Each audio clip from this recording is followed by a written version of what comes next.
Good afternoon, everybody. I make it 5 o'clock on get the date right, just to make sure, the 20th of November, and therefore we can begin this meeting of the Cabinet. I have apologies for absence from Councillor Nand, and I have Councillor Malcolm attending virtually, as I do the Chief Whip. No urgent matters. There are matters. There are no matters to be considered in private, but of course there are goal papers for at least one report. So, as always, if you wish to speak from the goal papers, please indicate before doing so, as we will have to close the meeting to the public, and that would mean clearing the gallery and also turning off the live feed. So, if members could, if at all possible, avoid doing so, but if you really must, please do indicate beforehand so that we can take that action. Are there any declarations of interest? Oh, Councillor Driscoll. It's not pecuniary, but just for transparency, I'm a trustee of North Hills Community Library. Thank you. So that relates to matter number 10. Minutes of the previous meeting, are they agreed? Agreed. Thank you. No appointments to subcommittees or to outside bodies. So I move first to the budget monitoring report for Q2. Councillor Donnelly. Thank you, Chair. Obviously, budgets have been very much in the news in the last few weeks. This is not the Westminster budget. The various changes that have been outlined there is our normal quarterly report of the challenges that we are facing. No surprises, we continue to see enormous pressure in the three main areas of adults social care, children's social care, and increasingly in homelessness and temporary accommodation. We've seen all three services making enormous efforts to seek to push back against the tide against which we are swimming, and I'd like to thank officers for all the work that they've been doing. But it's absolutely clear, I think, to anybody from the numbers that there is a great deal more work to do, and we know also, just to touch upon a couple of other things, you know, the report highlights more pressure than we've been used to on the housing revenue account. So that's another area where colleagues in housing are having to work very hard to tailor plans for the future. I think we're all aware that councils have had their ability to raise rents severely constrained over a prolonged period, and we're starting to see the consequences of that working through. And the other, just in terms of the national budget position that I mentioned before, the Chancellor of the Exchequer confirmed that after 25-26, we will move to multi-year settlement. As expected, the new government has viewed 25-26 as an interim stopgap arrangement, and has, I think, as far as not everything in the budget as it affects local government is yet clear, and will become clear over the course of the next few weeks. But I think we can anticipate that certain grants that we anticipated losing in terms of the plans of the previous government will be restored. The precise balance of the 25-26 budget as it affects London Borough of Ealing will become clear in late December and early January. But happy to, I know Councillor Glant has indicated a wish to ask a question, so I look forward to hearing from him. Yeah, he has indeed. So, Councillor Glant, would you like to ask your question? Thank you very much, Chair, and thank you, Councillor Donnelly. The question is, I noted that the 6.127 million is forecast to be spent from reserves to balance the housing revenue accounts, leading to a reduced reserve balance of 2.5 million. Could you just talk how you're strategically planning to rebuild those reserves?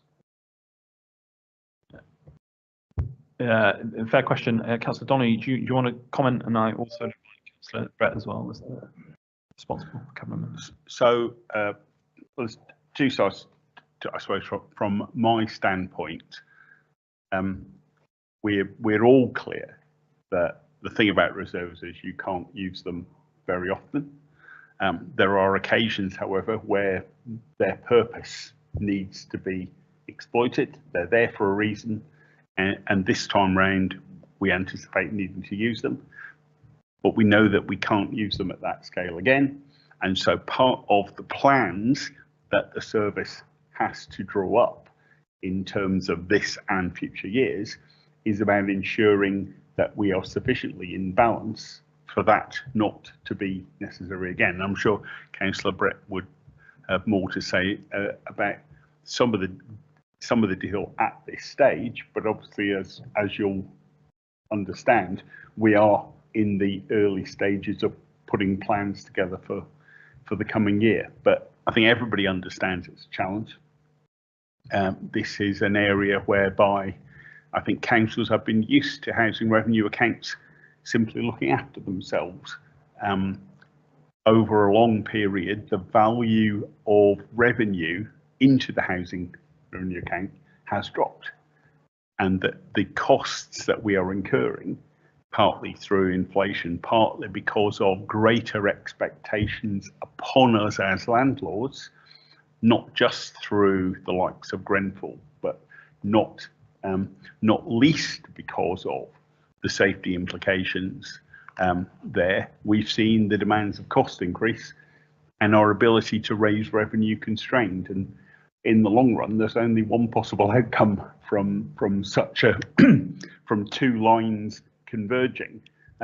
So we're having to take a new approach, which Councillor Brett will have some ideas to share with you.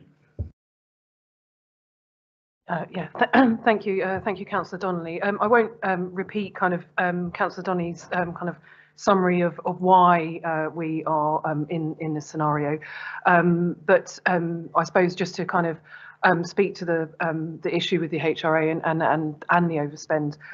Yes, you know, it isn't looking pretty for us at the moment, but I know that I am working along with the strategic director and the various teams, including Emily Hill's team, to make sure that we are putting in really strong and robust plans to try and reduce that spend down. And make sure that we are keeping the reserves that we need, and also future-proofing the HRA going forward, so that that we can kind of buffer some of the real strong pressures that we've got going on at the moment. Yeah, thank you. And I merely make the observation in the context of whenever we talk about budgets, and of course whenever we talk about making contributions to reserves each year, as we always seek to do. We do so on the basis of adopting prudence as a core principle of how this administration manages its finances, and we return money to reserves each year on the basis that at some point in the future, in the context of financial shocks to the system, not least current levels of interest rates as a consequence of inflation that we've seen over the last few years, that we do so to provide for moments precisely like this. It's why we need healthy reserve balances, and it's why we put things into reserve.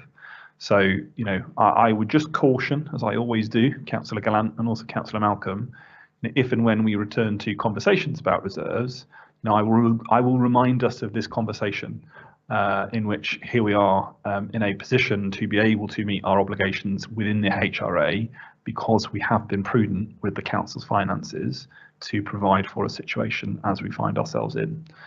Are there any more comments or questions?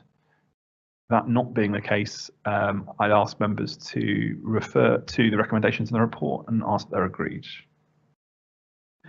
Thank you very much. Next, we go to the report presenting progress of meeting the 7 priorities of the Ealing's Race Equality Commission, and that is Councillor Newstup. Thank you, Chair. Indeed, this is an extensive, far-reaching and incredibly detailed report into where we have been able to make progress and where there are still significant challenges that we face in meeting the demands of the REC as they were set out in 2022. While there are some areas where we have been able to make progress and our ambitions around income and employment, education, health, participation, policing and housing through the work of the Citizens Tribunal that was established as a result of the Race Equality Commission with Ealing, I think there are some significant areas that we need to look at and to understand whether the model itself works. It is incredibly incumbent upon me to note and thank the work of the Citizens Tribunal, which has been incredibly inspiring to see. And I very much look forward to working with them further to tackle racial inequalities within Ealing, wherever we find them. Thank you very much. Any contributions or questions from the Cabinet? Just to then echo my thanks to the members of the Citizens Tribunal. When we set this process up, it was very much about ensuring that we put power back into the hands of the community and asked the community to mark our homework rather than us doing it ourselves.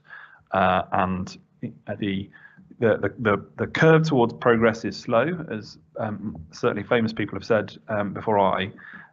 But the principle is how we continue to work towards that change that we want to see in the community and wider society. The report, I think, really does, as Councillor Newstubb says, highlights where we have made progress, but equally where we still need to secure systemic and long-term change. And I hope that as we go forward, the way in which we've gone about the Citizens Tribunal on this and other issues will be a model for how we continue to be that open, transparent and inclusive council that we want to be, a welcoming challenge wherever we find it, in order to help us move towards, as I say, the change that we want to achieve. So, I would like to sort of echo my thanks of the Citizens Tribunal members and on behalf of the Cabinet, but also on behalf of the Council. And I hope that all of those that have been involved in the Citizens Tribunal process will continue to be involved in ways involving civic life in any way that they can. It's been a really important part of that mission, as much as getting to the end of the outcome of the report, but also having the resources of the council deployed to ensuring that we are supporting and encouraging people to engage in civic life, including holding us to account. So thank you very much to them. On that basis, if I could ask Cabinet members to review the recommendations in the report and ask that they're agreed. Thank you very much. Next, we move to the reprocurement of Southall Market Car Park and Dean Gardens, and we go to Councillor Manro. Thank you, Chair. As colleagues are aware, these two sites, the contractors went into bankruptcy due to, I suppose, the material price rises, high inflation, high interest rates. So this report seeks to put forward smaller budgets than required initially, 3.35 million for Cattle Market and 2.39 million for Dean Gardens, to actually go onto site and actually mitigate some of the issues on site so that it's ready for us then to go out to tender and reprocure. So this is only looking to increase the budgets by that, for that purpose. We will then go out to tender, and then we will come back with a report around what it will cost to actually finish. It's 178 homes, 122 LAR, 34 shared ownership and 22 market sell. So it is a large number of sales, properties that will be built, but it is an expensive process. The costs have risen substantially. So when the final report comes in, once we know what the tenders are, we'll know what those costs are. But we are still building, Chair. Today I was at a topping out ceremony at Merrick Road, Network Homes. 575 homes, 178 with Network Homes and 401 with Granger, who will do build to rent. So there, and last week I was at Golf Links Estate. Again, there was a topping out ceremony.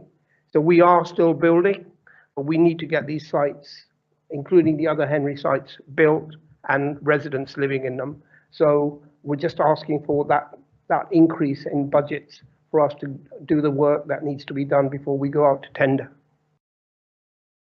Okay, any questions or comments from members of the Cabinet? haven't had any requests to speak. So thank you to Councillor Manner and to officers for moving forward on this. And of course, we look forward to being able to bring forward all of the remaining distress sites in order to get them on track to deliver the homes that residents of this borough need. So on that basis, if I could ask that Cabinet members review the recommendations and ask that they're agreed. Changes to library services next, and we go to Councillor Hashani. Thank you, Chair. I'm presenting this report today, which seeks approval for the implementation of the next stage of the library's community managed libraries programme. We're committed to a thriving and diverse library offer for residents in our borough. The community managed model, which is also a model being operated in councils across the country, has allowed us to work in partnership with residents to ensure these vital community assets are in the hands of local people and are being run according to their needs. Northfields, Hanwell, Perivale and West Ealing libraries are now being run effectively by community groups. They're open over the week, they are putting on events for young children and adults and the elderly, and book issue numbers are showing good progress following the pandemic. I've recently met some of the volunteers and I commend and thank them for their work and what they're doing to maintain and supporting these vital community assets. This report recommends we deliver a further 4 community managed libraries at Greenford, Jubilee Gardens, Northolt Leisure Libraries and eventually at Wood End. The report also recommends that we approve a proposal by the Young Ealing Foundation to take over Greenford Library as a community managed library, and I've visited them recently to hear about their plans, and I'm very excited about the potential for the space there. And subject to your approval tonight, we will begin the process of inviting community groups to submit plans for running Wood End, Wood Green, and then also consult on Northolt and Jubilee Gardens. There is the option of moving to self-operated library models, and that's in the report, though this remains the last resort. And in any case, we will consult and come back to Cabinet with any changes or proposals. I'm also pleased that through UK SPF funding, we're investing £900,000 in the council-run libraries in Acton, Southall and Northolt Library, which will see the spaces become more flexible in their use and include more spaces for community and cultural events. Thank you. Thank you very much. I do have requests to speak from both opposition parties. As is my normal rule, those in the room get to go first. So Councillor Gallant. Thank you, Chair. And the report is good and a lot of creative solutions, and which is encouraging. But I'm bound to ask a couple of questions on it, and it's particularly about SOL. Noted that traditional book lending is a relatively minor function of modern libraries, or at least it's a parallel function. Can SOL really be used for services like provision of workspace and for ICT support? I appreciate it's very early days. But the other question is, in the event that there's insufficient volunteer help materialising in, say, Wood End Library, and SOL proves either too expensive or simply unworkable, would the library in question then simply close? Councillor Hashani. Thank you. As I say, on the SOL, so I think, first of all, we will be going, and the intention is to go out to the community to find community managed, to make these community managed libraries. And we've seen the success of some of the libraries at present. The SOL system in itself is not new, and actually there are sort of SOL libraries running across the country. With regards to these 2 libraries, look, as I say, the intention is to go out to get a community to run the library. So anything that we work up, if in the event that we don't find out, we'll come back to Cabinet and we will have a further report on that. So I can't, say much more except that, that is the sort of last resort, and we will look at the ways that we can work around that. So I think that's that. With the insufficient help, as I say, so we will go out to market. We will do whatever we can and take the learnings that we've had from the previous round of community managed libraries to find the right partner. Should that not be the case, again, we will sort of look at the options and come back to Cabinet. But yeah, so no options are off the table really. But, you know, I think the primary focus of this is really to create a thriving sort of offer for people in the borough, whether that is council managed, community managed libraries. And look, let's see what happens, but we hope to find the right community group to take over. Yeah, and I'd just echo that all of our experience actually of going to the public and going to communities and asking them to be involved in that process has, of course, produced a very healthy and thriving system of community managed libraries. So I think we could be hopeful that will be the case. Councillor Malcolm. Thank you, Chair. One of my two questions was asked by Councillor Glant, but my remaining question related to the consultation that might happen if it went to the SOL model that you've mentioned. So you've obviously got the current users of libraries who might be interested with their views. Are you going to make sure that you consult other sort of educational establishments and other members of the community who may use the library, because there's a wider set of people who do use the library? And then my last question was about some of the negatives of SOL, which I touched upon in a sort of a minor way in the report. One of them that I've seen from previous research was a lack of understanding of users who are suddenly faced with an SOL situation. How do you, will you be covering that within the actual cabinet report if needed? Thank you, Councillor Malcolm. So just to say, you know, the main libraries that are still council run are going to be, you know, we're investing in them already, and within a 2-mile radius, people can attend those libraries. There are libraries in the borough that are, you know, staffed by the council, but again, there are all the libraries that we've talked about that are community managed libraries, and that have been running successfully since 2020. And just to reiterate Councillor Mason's point is that we will be looking to find the right community partner for these libraries, and that is the intention.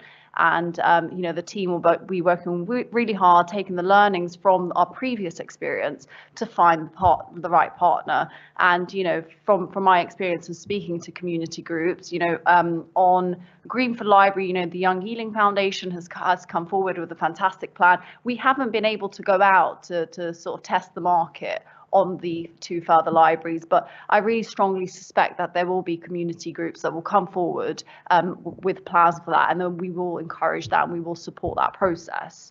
However, on your point, and if we do get to that point of having to transfer them to, you know, SOLs, there will be a full consultation, and indeed that will include all members of the community who use the library and who don't, because of course we want to hear from everybody about how that will impact them. So absolutely, and you know, that will come back to cabinet, so we'll all be able to see that essentially.